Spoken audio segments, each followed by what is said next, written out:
Out in the middle of nowhere, you never know just what you might see, or who you might run into. Welcome back to the swamp, my friends, and welcome if you are new. Today we're going to be visiting a topic we haven't touched in quite some time. Today we're sharing some middle of nowhere horror stories. As always, if you have a story that you would like to share in a future episode, be sure to submit your story at swampdweller.net or the email you can find in the description down below. I'd love to share your story with everyone here in the swamp.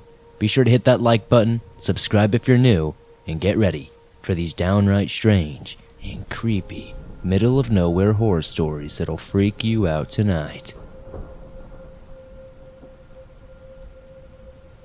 The Legends of Payne Road by Anonymous. I hope someone can give me some insight or be entertained at the very least. I'm scared even typing this up because of what I've been reading tonight and what I remember from that night in question. Some parts of North Carolina have a road called Payne Road or Edwards Road. It's a very rural area that is said to be haunted. Well, my ex-girlfriend Angel and my best friend at the time Robert went to check it out. We wanted to see what was up because Robert's friend said that they stopped their car on the bridge and it wouldn't turn on no matter how hard they tried. It's said to be haunted because Edward Payne killed all of his slaves, hung them from that bridge, and then proceeded to kill his family, all just to appease the devil. Well, it was about midnight on a summer night, about 84 degrees, when we decided to leave for Rural Hall. When we finally get there, we approach the sign for Edwards Road. I turn down the road and continue going for quite some time. It's pretty dangerous. There are no street lights on the road, and at one part of the road it drops off entirely into a steep hill without warning. We get to the bridge, surrounded by fields that are just mud at this point, and we park right on it, turn the car off, sit still for just a minute, and, well, nothing. I turn it back on and we keep going. This is BS, I said to my friends. But I still felt a tinge of fear for some reason. We keep going and stop at another section. My ex asks if she could drive. I say sure, why not. We drive back to said section and try it again. She does it, and the car won't start all of a sudden. I am 90% sure she's just freaking messing with me, but I'm starting to get a little scared, so I throw it neutral and push it off. It starts up, and we go. We return to the same bridge on another lap, and I get anxious.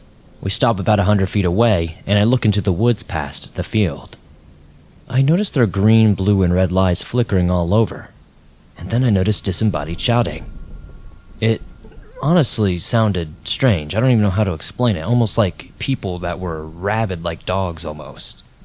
My paranoia level increased tenfold. It didn't help that there were old abandoned barns made out of logs every 1,000 feet down the road. I'm freaking out because I've had paranormal things happen when I was a kid, and my eyes are now watering because I'm getting PTSD flashbacks. Something needs to be corrected. I try to tell my friends, but they don't really listen. That's when I see the fog that creeps out of the woods. Not where the lights are coming from, but from about 2,000 feet down the road. This thick layer of fog began to descend on us. We get back in the car and drive around again. Again, I'm on edge, heart pounding, shaking. I know something's up. We drive the length of the road and again wind up at the bridge. This time we're about 20 feet away from this concrete bridge before going over the creek. And then here comes the fog. It comes creeping out of the woods around the other side of the bridge and forms a wall that cannot be seen through. This makes me freak out more. This is the part that truly starts to freak me out the most. A circle forms in the middle of the bridge. An absolute perfect circle about 3 feet wide. My ex starts to walk towards it. She walks towards it and I'm shaking. It's almost like she's in some sort of trance. I know it's real now. I can't seem to speak. I can't seem to move. I was just so afraid. My friend Robert starts walking towards it, going after her, and I start following them, trying to get them both to stop. But I literally cannot seem to speak, and my heart is pounding hard in my chest. In my head, I'm screaming, "Please stop, please stop." But nothing was to come out. Robert finally says, "Maybe this isn't such a good idea." All I can do is nod, mouth wide open, and we all get back in the car. My ex was still driving, and we return the way we came. We are driving along, and I begin to feel a lot better after we leave the place and put some distance between us. My ex grabs her phone, and it starts screaming, ringing, and making really weird demonic noises. She may be doing this, messing with us and all that stuff, but there was just something about the fear in her eyes that told me that she was not the culprit here. We drop her off, and at this point, I'm still on edge. I'm a bit better though, but jumpy. My friend Robert and I are at the driveway of his house just talking about everything before we call it a night. We did remember hearing what sounded like a thud toward the back of my car when we were driving away from the bridge, so we go back to see if there's any marks. We don't see any scratches, and we didn't see anything else out of the ordinary. But I'll never forget this night. It's a hard story to explain, but I hope that you all enjoyed it. A Strange Encounter on a Lonely Road by TheCuriousSage. A few years ago, I had a strange and unsettling experience that I still can't fully explain. It was late at night, and I was driving home from a friend's house in a rural area. The road was completely deserted, with no other cars or houses. The only light came from my headlights cutting through the darkness. As I rounded a bend, I saw a figure standing on the side of the road. It was a young girl, maybe around 10 years old, wearing a white dress that looked strangely out of place. She had long dark hair that covered most of her face. I slowed down, concerned that she might be lost or in some sort of trouble. I rolled down my window and called out to her, asking if she needed help. She didn't respond, but slowly lifted her head, revealing pitch black eyes that seemed to absorb all the light around them. A chill ran down my spine, and every instinct told me to escape there as quickly as I possibly could. I sped off, heart pounding in my chest, and never looked back. When I reached home, I told my family about the encounter, but they all dismissed it as a trick of the light or my imagination running wild. However, a few weeks later I heard similar stories from other locals about seeing a girl with black eyes on that same stretch of road. To this day, I avoid that road at all costs at night, and I can't shake the feeling that whatever I saw that night wasn't just a figment of my imagination. Has anybody else listening to this show experienced something like this? The memory still haunts me, and I can't help but wonder who or what that girl was.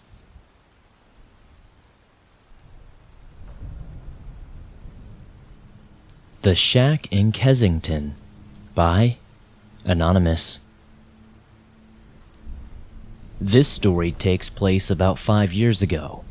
I was 18 at the time, just got my license, and wanted to explore. My friends and I would spend weekends exploring the area's abandoned or supposedly haunted buildings. We were thrill seekers, and doing this in a rural location was exciting. Being in the middle of nowhere was thrilling to us. I told my uncle about some of the adventures my friends and I would go on, and he told me that when he was my age, he did similar things with his friends. He described a small shack on Kessington Road in Michigan, about 40 minutes from my house. He stated when he was younger, he and his friend heard all kinds of rumors about a cult that would inhabit the grounds and do rituals with blood and goat carcasses. This sounds like a fake cult story, but it did pique our interest. One night, they drove to Kessington in hopes of something exciting happening. And they got just that. As they arrived, a man came out to the street with a shotgun and scared them away. As they sped down the dirt road, a deer ran in front of them a little ways down the street, and they flipped their car into a ditch, trying to avoid it. Police came and investigated. The man with the shotgun was just a squatter. A few months passed and my uncle noticed something on Crime Stoppers. The man who came out to the edge of the road, who was apparently murdered, and his killer was not known at the moment. The incident made my uncle and his friends not want to go anywhere near that place again. Well, this story interested me. The following weekend, I told my friends about this story, and we decided we wanted to see this shack for ourselves, and it wasn't even that far away. I typed in Kessington Road on my Apple Maps app and a few other vital things my uncle said that were close to it. I found the location, and my friends and I set out for an adventure on a Saturday night. The directions took a lot of work to follow.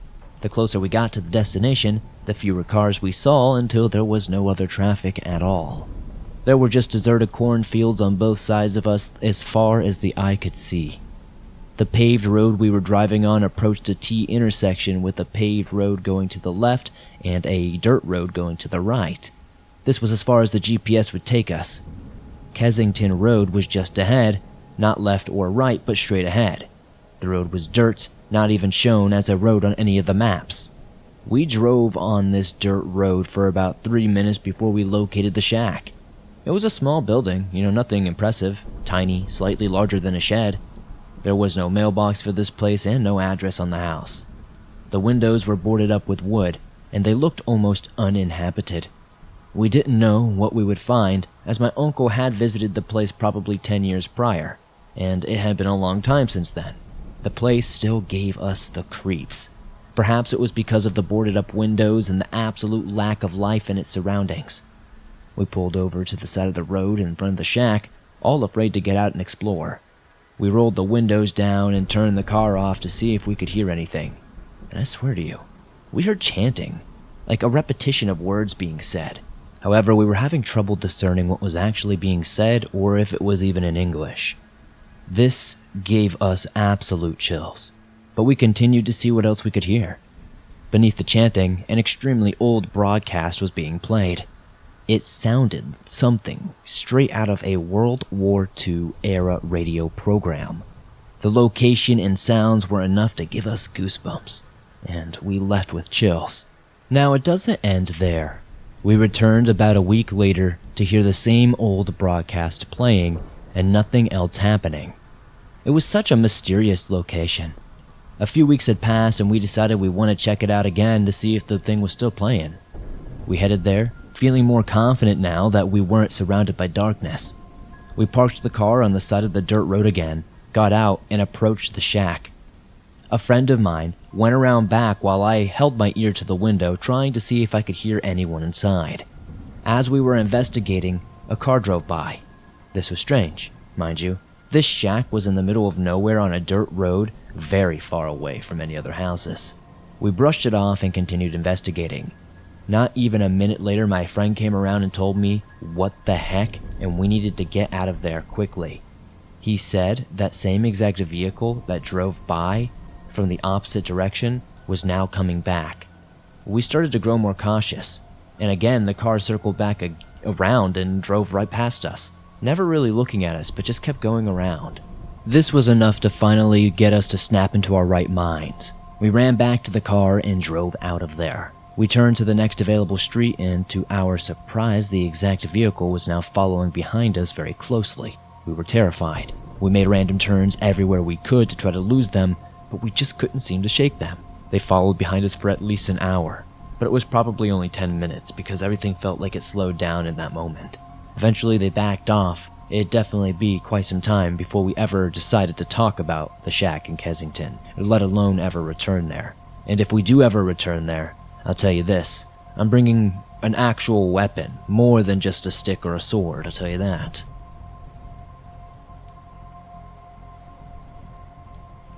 I drive trucks for a living here in England. It was one of the only jobs I could pretty much just walk into after being medically discharged from the army. The Royal Logistics Corps to be specific, with some intense back problems. I had tried physiotherapy, yoga, acupuncture, all sorts of things, but sitting in the cab of a military truck for so long had really done a number on my spine. It was horrible that I was basically forced into the same line of work, only in the civilian world, and I had no choice but to take a daily regime of strong pain medication just to make it through the days and nights of long-distance truck driving. But that is neither here nor there, I suppose. I had only been working for the company I am with now for about 6 or 7 months, when I was driving down this lonely stretch of road just outside of Rotherham, in South Yorkshire. There, I see this young woman at the side of the road, bags in hand with her thumb out like she was looking to hitchhike. It is not like I do not see a good few hitchhikers on my routes. They are much more common than you might expect, especially during the summer months when people can afford to be standing at the side of the road, sometimes for hours at a time, waiting for lifts. I never normally stop for people. I have seen enough horror movies to know that you are inviting trouble on yourself if you just let a total stranger into your truck for long distances. But there was something about this girl that had me slowing down and stopping at the roadside for her. I do not know if it was how young she was or how desperate she looked. She did not look like the kind of scruffy, hippie type, or dodgy cardboard sign holder that I normally see standing out there. So there I was, opening my cab door and helping her climb inside. I asked her where she was looking to go, only to have her reply something like, "Anywhere, just drive." This bothered me a little bit, I will be honest, as I did not really like the idea of having someone just sat in my passenger seat for the unforeseeable future. I'm not exactly the most sociable person, and awkward silences are annoying for me at the most, let alone when it's with some girl that is half my age. God knows what people would think if they saw me, probably that I was some sort of perv or something. So I ask her again, only rephrasing the question so that I make it clear that I cannot just have her sitting in my truck for the foreseeable future, as I would be looking for somewhere to stay overnight at some point. I know it sounds a bit mean, but I did not want to have to properly look after this girl, paying for her food, paying for a hotel room, and all that. I had never picked up a hitchhiker before, but they are usually set on certain places that you can just drop them off at, right? So after a bit of awkward silence, and I made it clear that I loathe those, I asked her why she was on the road. She did not give me, honestly, much of anything in the way of specifics, just that she was having trouble at home and needed to get away. I asked her if it was a fight with her parents or a boyfriend or something, and that maybe she should just not run away from her problems, but go back and fix whatever it was, like address the issue or whatever instead of just straight up avoiding it. But she immediately took issue with the fact that I had asked her about a potential boyfriend, saying she is getting out immediately, and if I had any funny ideas about where this was going, that made the whole thing feel even more awkward, and I reassured her that I did in fact have a long-term girlfriend at home, and that I certainly was not in the habit of picking up young girls from the side of the road. I am basically explaining that I'm not a perv when I see a police car pass us on the road. Nothing unusual, so it barely registers other than for me to make sure I am not over the speed limit or anything. The usual "I just saw a police car" anxieties. But a moment later, I hear sirens behind me, looking into the rear view to see what appeared to be the very same car, having turned around to follow me, with a view to pull me over. I groan, saying something about hoping my brake lights are not out, something along those lines, and slowly beginning to pull my truck over to the side of the road. This is right when the girl in the passenger seat freaks out and starts pleading with me to not pull over. I mean, not just pleading, but she is begging, obviously getting really panicked at the idea of the police officer. Now, this made me feel bloody nervous. What had she done that made her nervous around the police? And how would that reflect on me if I were caught with her? These questions are whirling around my head, and I just tell her to calm down, that I had absolutely no other choice but to pull over. I was explaining further that I was hardly about to get into a high-speed police pursuit on account of a stranger. She burst into tears at that point, just sinking her head into her hands and weeping, but she does not try to run away. Nothing like that. So that sort of reassured me that she had not committed some sort of violent crime, or at least that she was not some hardened criminal on the run from the law. I watched the policeman that had pulled me over get out of his car and walk up to the side of my truck, which also happens to be the side that the girl sat on. As soon as he looks through the window, I hear him say something like, "Get out of the truck, Natalie." This obviously has me taken aback. Who the hell was that girl that the police officer were on bloody first name terms with her? She is crying and sobbing, but looks up at the window and screams no through the glass. The policeman mentions for me to unwind down my window, and I hesitate for a moment. The girl, this Natalie, is obviously terrified of being arrested or whatever is about to happen. The policeman then says something over his radio, something I did not catch because the glass is in the way. So to better hear what he's saying, I start winding down the window. It was too late to hear what he said on the radio, but I do hear what he said next. "Your parents called again, Natalie. They're tired of you running away like this, and quite frankly, I'm tired of having to come fetch you every time this happens." I suppose I knew all I needed to know from that, but that's when I heard something weird. I looked on in a kind of grim fascination at what was unfolding. She was saying that they're not my parents. Why won't any of you understand that? The girl started to scream. "Every time you drag me back there, they do worse and worse things to me and call it punishment. They say it's for my own good, but it's not. It's not at all." She turns to me, pulling her sleeve to show me all kinds of burns and scars up her arm. Ones that were so pronounced and gross that I recoiled in disgust and horror. Please, I am begging you, do not let them take me back. I'll do anything. Please just don't let them take me again. What was I supposed to do? Drive off with this girl and get chased by the police? She could have been mentally ill or something, severely delusional with a self-harm problem, and I'm just going to drive off with her in the middle of nowhere so she can run away from her home or something? Besides, I was terrified. Absolutely terrified. Police backup arrived, and when there was enough of them, they dragged the girl out of my truck kicking and screaming before they threw her in the back of a police car and drove away. I tried my best to get some of the police to explain to me what the hell had just happened, and I expected to get some sort of answer along the lines of my previous suspicions. But they just waved me away, told me it was none of my business, and that I should not have been picking up young women from the side of the road anyway. I still do not know what happened to that girl, and I hope she has gotten the treatment she needs. But part of me wonders if I had helped prolong some sort of horrible cycle of abuse, one which the actual police were complicit. Last night, my boyfriend and I were driving home from Universal Studios in Orlando. We were rerouted away home we have never gone before, and we're traveling basically in the middle of nowhere. My boyfriend's speedometer is broken on his car, and he must press the button to reset the miles after he gets gas. This will be especially important soon. We were driving on a deserted road in the middle of absolute nowhere with not one car in sight. My boyfriend realized we hit the 130-mile mark on his odometer. That means we needed gas. But there was literally not one gas station in sight. I put the search in my phone for a gas station nearby, and we found one. It turned out to be closed. In a hurry, we found another gas station 5 minutes up the road. This is where the story truly gets weird. My boyfriend thought he closed his gas cap after he filled up, and we were once again driving along this deserted road. We heard a loud bang and realized he forgot to put the gas cap back on. So we are driving around this dark road looking for the gas cap. He finally pulls over and realizes somehow the gas cap is still attached to the car. We get back on track to the other gas station. Out of nowhere, I had a horrible thought about something going wrong at that gas station. I pushed it aside as best as I could, because I knew we needed gas and AAA is not an option where we were. We get to this gas station and the lights are kind of on. This road literally leads to a dead end with a gas station on it. The only way to leave this area was to turn left or go straight out of the gas station. My boyfriend got out of the car to see if we could get gas, and the feeling intensified. I have literally never felt like that in my entire life. My stomach dropped into my butt. I have been in very disturbing situations, such as almost being kidnapped twice, being followed home, watching someone being taken away in a body bag after being hit by a car, and even some paranormal situations. I can talk about this sometime in the future, but I have never, ever felt like this before. I saw a white car pulling up the road, and it looked like it was going to make a left.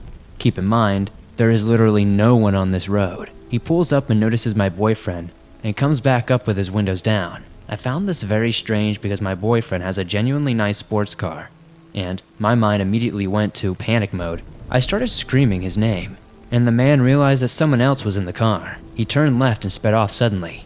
Sadly, I did not get his license plate because of how dark it was. The situation frightens me more than you can even imagine. It may not seem too scary, but it was easily one of the most terrifying things to watch because I did not know if I was going to witness my boyfriend being robbed at gunpoint or something like that. The feeling and thought I just had 10 minutes earlier are what also made the situation even worse. We found a gas station with actual human life around, and we made it home safe and sound. Once I got home, my dad told me that that road we were driving on was famous for many bodies being found on it. I hope no one gets put in that situation. Be safe out there, my friends. I started my career working in sawmills back in 2007. I was hired for a portable sawmill in southwest Washington state. This mill was located quite literally in the middle of a forest. It was constructed in the early 1970s, and even in the short 30 years of its life, it seemed to have a decent amount of history inside of it. I worked the weekend graveyard shift, 2:30 p.m. to 4:30 a.m. the following day, on Fridays, Saturdays, and Sundays. I was a trim drop operator. I had a partner who I was with. We were the only two who worked in this area. His name is Pete. We would take turns rotating through the night. One of us would run the drop, where you would drop out bad boards, chunks of garbage, and just anything else that could not be made into quality lumber. The boards that would be left to be processed would enter a lugged, chained system. and then be pulled through a scanner, and then a trim box that would cut the lumber to length, and then take them to the next area, which was the sorter. The other of us would sit at an operator's console about 20 feet away and watch monitors that displayed various parts of the machine and process flow. We rotate every few thousand boards to keep from being fatigued. One night, I was running the drop, and Pete was kicked back at the console station reading away at the newspaper. Everything was just going normal as ever, when I glanced over and noticed him peering up at the monitor for the outfeed with a puzzled look on his face. He jumped up and went walking down to the trimmer saw box and looked around it. He also looked at the outfeed. He then walked back, looking quite concerned, sat down, shrugged, and started reading again. This happened a second time, and by now it had my attention. I threw up the skids to stop the flow of lumber and walked over to him and asked him what was up. There was a guy standing at the outfeed. I went down there to see what the hell was going on, and when I got there, he was gone, he said, with a confused look on his face. This did not make sense, because this was an area that was not accessible unless you stopped the machine and activate a catwalk that unfolded from the outfeed of the saw to allow access to a small platform on the opposite side of the machine as we operate it from. I asked him to point out where the guy was hanging. Pete pointed to the platform, slightly frustrated. I shook my head at him and laughed, before running back to the drop to continue running lumber. Pete stayed fixed on the monitors now, newspaper folded up and thrown to the side. No more than 5 minutes go by before he jumps up and runs down to the saw box and outfeed again. This time, I threw the skids up and followed him. By the time we got there, there was nothing. He pointed across the lumber table, which was 30 feet wide, to the platform across the machine and yells, "Who's over there? You aren't allowed to be over here, god dang it." Both of us waited to see a man who had been on the monitor, but once again, there was nothing there. After a minute or two of looking, we decided to move back to our stations. I walked by the console station, glancing at the monitor, seeing nothing, and Pete followed shortly behind. By the time I made it to the drop to start running again, Pete howled. I snapped over and saw him stabbing the monitor with his finger. He yelled at me to come look. I ran over and investigated the monitor. Sure enough, there was a guy. He was standing on the small platform Pete had pointed out. The monitor is small, grainy, and black and white, but we can work out that this guy is wearing a tin hard hat, a very dirty and worn button-up long sleeve with the sleeves either rolled up or ripped off, and a very thick denim jeans of a dark color. He is just standing there, with his elbows on the handrail looking at the lumber from the saw box. "Wait here," Pete yelled as he stealthily snuck down to the outfeed.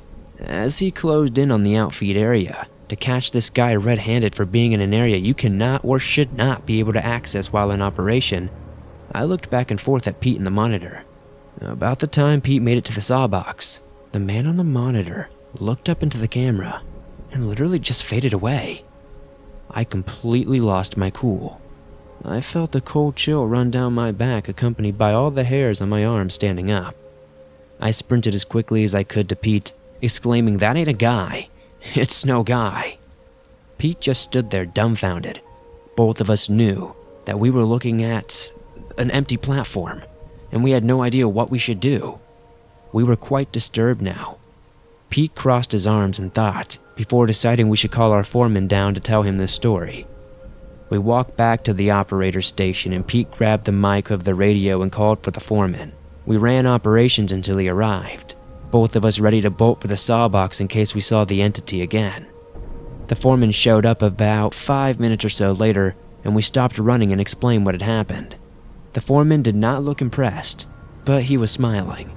He explained that we had probably just seen one of the old-timers. Back in the late 70s, we had a man who worked here who ran the chip bin station, and one day, arrogance got the best of him. Long story short, he got buried in a chip pile and was crushed and suffocated before he could get dug out. As homage to his previous career as a logger in the woods, people think that his ghost roams these halls.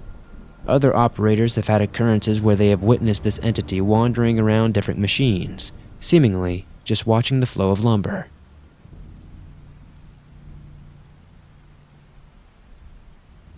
Although what I'm about to tell you may sound like one of your run-of-the-mill horror movies, I swear the validity of it and what I saw. It all started on an extremely hot July day this past year. My car is almost 20 years old and sometimes overheats on hot days, just like this one. However, until I get a better paying job, it is the car I'm stuck with. This day I was driving through the back roads looking for a family of dog breeders a friend had told me about. I had been searching for the place for several hours and was approaching the warmest part of the day. As per usual, my car began overheating and I was forced to pull over. I picked up my phone to call my girlfriend only to see that my battery was dead. After I spent a couple of minutes cussing my luck, I acknowledged that I was going to have to find someone with a working phone. That was not going to be very easy, unfortunately, as I was out in the middle of nowhere. And, unfortunately, that was also not going to happen unless I started walking. Soon, I spotted an old farmhouse off in the distance and headed toward it. A trip that would have taken a half an hour on a normal day took almost an hour because of the oppressive heat. I had to take several breaks during the journey, but eventually made it. The area around the house looked more like a junkyard, parts of old cars spread about, and I had to weave through a maze of them to try to reach the front door. I knocked on the door for several minutes but got no answer. Thinking maybe that the homeowner may be hard of hearing, I walked around and investigated the windows, hoping to see someone inside. At the side of the house, I spotted a telephone hanging on the wall just inside the kitchen. Now that I knew there was a phone there, I became excited and started calling out for someone. Even after walking all the way around, no reply came. I was about to give up until I saw a woman laying on a bed. I nearly banged on the window to try to get her attention, but I figured that may scare her, so I went back to the front door and let myself in. In hindsight, that was just as scary. Before I entered, however, I took a piece of paper from a notebook I carry with me and wrote out a note explaining what I was doing there. Even then, I called out several times as I approached the bedroom. Still no answer. I continued toward the room. The closer I got to the woman, the more her appearance began to unnerve me. She was lying flat on her back and staring blankly at the ceiling. I had initially believed she was watching the television that was turned on in the room with her, but her eyes sat completely still. Regardless, I got closer, and once I was within a few steps, I handed her the note. When the note touched her hand, she did not react. This caused me to get closer, and this is when I realized something was very wrong. Her face had a very dry, almost mummified look to it. Her hair was a vibrant black, a color not often seen on older females. She had to have known I was there by that point, but her eyes stayed fixated. This is what caused me to lean in even closer and look into her eyes. Rather than being slightly bloodshot or moist looking like most people's, they had a shiny, glassy appearance, like they were fake. Despite this, not until I touched her did I know for sure that she was dead. I realized that perhaps she was a mannequin rather than a human, so I reached down and touched her bare hand. The texture of her skin was dry, but stone cold to the touch. The oddity of this just beginning to really sink in when a loud creaking noise came from behind me. Without a second thought, I tore out of there and ran back down the road in the direction of my car. Within a half a mile, I ran into an older man in a truck, and he agreed to give me a ride into town. I said nothing about my experience to him, and anytime he attempted to make small talk, I said as absolutely little as I could. He let me borrow his phone to call my girlfriend, and she agreed to meet us at a gas station on the edge of town. When he let me out there, I thanked him and he went on his way. Once I was safely inside my girlfriend's car, I borrowed her phone and called the police. I had not even told her about it yet, so the look of shock on her face as I described what I saw showed me what my expression likely was at the time when I discovered it. The cops said they would send a car out to the house to check out my claims. I called a wrecker next to pick up my car. The police never called me back, so after waiting 3 days I called to inquire about what they found. It took a few moments to find a person aware of my call, but once I did, the officer said that he and his partner searched the entire property and found nothing out of the ordinary, especially not a mummified woman. I thanked them and hung up. What happened after I fled, I can only guess. The noise behind me was probably the owner of the home, and he hid the woman's body, knowing that the cops were likely to be called. To tell you the truth, I am not sure what I saw in that house on that bed. I am positive that I saw a human laying on the bed, but that is all. More than once I have been tempted to grab a camera and return to that house to get proof of my claims, but fear of the unknown and what else could be waiting for me if I did has stopped me. If the nightmares of her soulless eyes continue, however, I may have no other choice.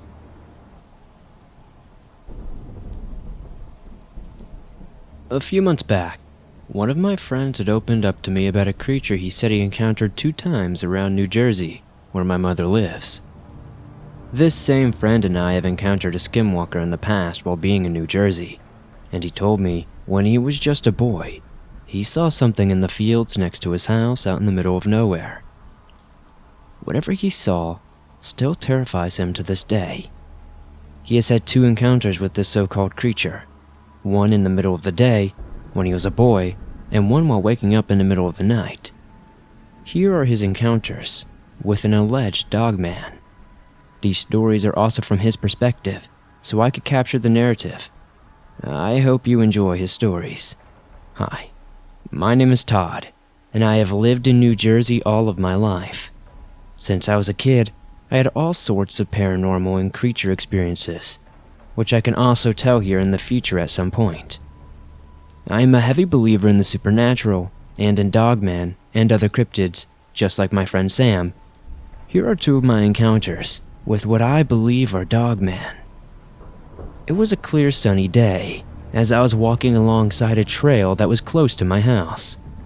I was only around 7 or 8 years old at the time. It was so beautiful out that day, and as a young kid, I was taking it all in. I was having an absolute adventure, picturing myself just running through the open fields waiting for my mom and dad to get home. The trail I was on has beautiful scenery all around, with tall grass for miles. To my left, there was a dense forest to my right.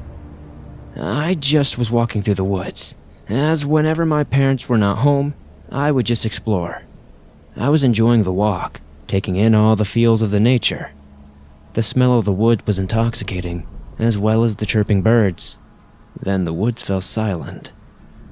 I felt like someone or something was watching me, and my eyes darted around the entire area. I then looked to my left and noticed something in the tall grass. To me, it looked like a big dog, but then I saw that it was crouched down like a man would be if it were hiding. He was covered in brown fur.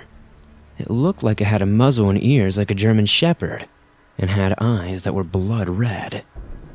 I thought it was more curious than frightening at the moment, but I was still on edge. I was scared for a bit, but I acted like I did not notice it and just went along my day and ran back to my house. I never really spoke about this encounter with anyone of my family, as they would probably think that I was crazy, but that was my first encounter with what I think was a dogman. The second encounter only happened about 4 or 5 years ago if my memory serves me correctly. At this point in time, I lived in a different house. The house was close to a large forest, and the biggest predators I have seen around here were either coyotes or foxes. Now, what I saw that night was no coyote. I woke up in the middle of the night with my throat dry and realized I was thirsty. I went to the kitchen to get some water when I felt the sudden sense of dread and felt like I was being watched. I investigated the window close to where I was, and to my shock and horror, I saw this huge animal in my backyard. Whatever it was had noticed me, and it was staring at me with these crimson red eyes. I felt utterly terrified, and to my horror, I saw the animal bare its teeth at me and stand up on 2 legs. This creature then started growling, and I could hear it as my window was open slightly. I also saw its breath come out of its mouth, and I realized this thing was a real animal. It looked to be about 7 or 8 feet tall on both legs, with the head of a German shepherd and a body shaped just like a bodybuilder.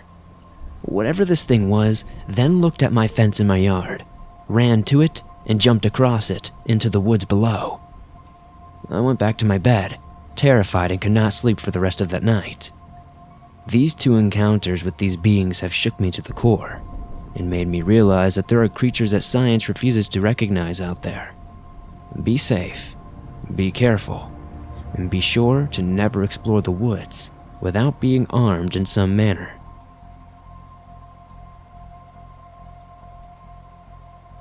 Thanks for listening to these creepy and downright strange middle-of-nowhere horror stories that'll freak you out tonight. If you enjoyed these stories, please be sure to hit that like button as it helps me out a ton. The more likes this episode gets, the more it's promoted in the algorithm, and that's incredibly helpful. If you're new to the swamp, why not join us, hit that subscribe button, and be sure you turn on notifications so you don't miss a new episode as I upload them multiple times every single week on all things natural and supernatural. If you're on the go, but don't have YouTube Premium, but still want to download and listen to your favorite Swamp Dweller scary stories no matter where you are, you can download them absolutely free from Spotify, Apple Podcasts, Google Podcasts, and pretty much everywhere else you find your favorite podcast online. I appreciate your guys' support so much. I'd love to know in the comments down below what story was your favorite tonight, and I'd love to know how your day's going, so definitely let me know. I'll see you all soon with another creepy episode.